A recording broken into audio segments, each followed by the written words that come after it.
So, this is my second video. Unfortunately, much like my first, it's taken me longer to put together than I had hoped. I started out looking at what changes I can make in my day-to-day life to reduce my carbon footprint. And unfortunately, a lot of those changes I already have made.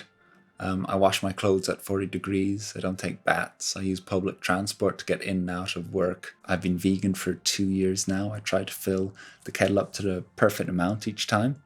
And yeah, that's a lot of the basic recommendations I could come across. So I had to kind of like dive in and do a bit more research, which of course led me to the internet. And that's when things started to spiral.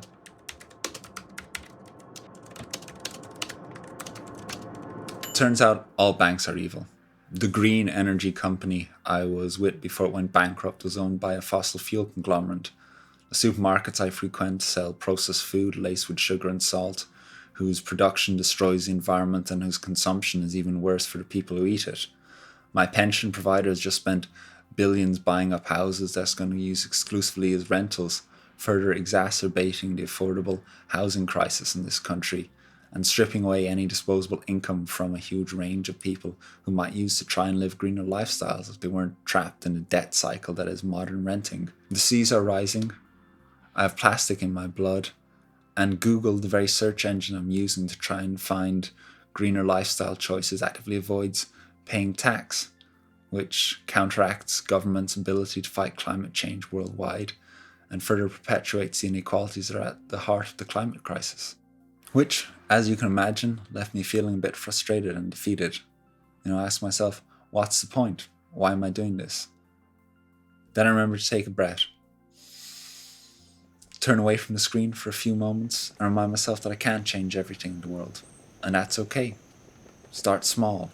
Make little changes. Do what you can. So what can I do today? What changes can I make? Can I find a better alternative to Google?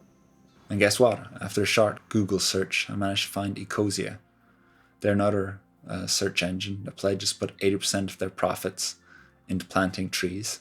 All of their power comes from solar power farms that they own, which is good.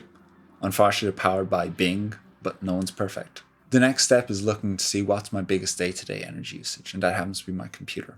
Right now, I work as a digital content creator, so I don't think I'll be getting rid of that anytime soon, but there are some steps I can take to reduce its carbon footprint. Those include reducing the screen brightness by 30%, disabling half of my startups that I'm not using anyway, and also changing its power performance setting to low unless I need it for heavy editing or animation work.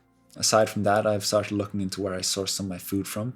I found a local social enterprise, Locavore, who, as the name implies, sources their food from local farmers. This reduces the carbon miles for the food and myself as it's delivered straight to my door. They also put it in biodegradable bags and it's all organic, so thumbs up. I've also switched to using soap berries instead of regular detergent. These are a natural byproduct of a tree that grows wild in poor soil without needing fertilizer. They're cheaper, better for your skin, and just effective as regular detergent. So that's great. And yeah, that's kind of where I'm at right now.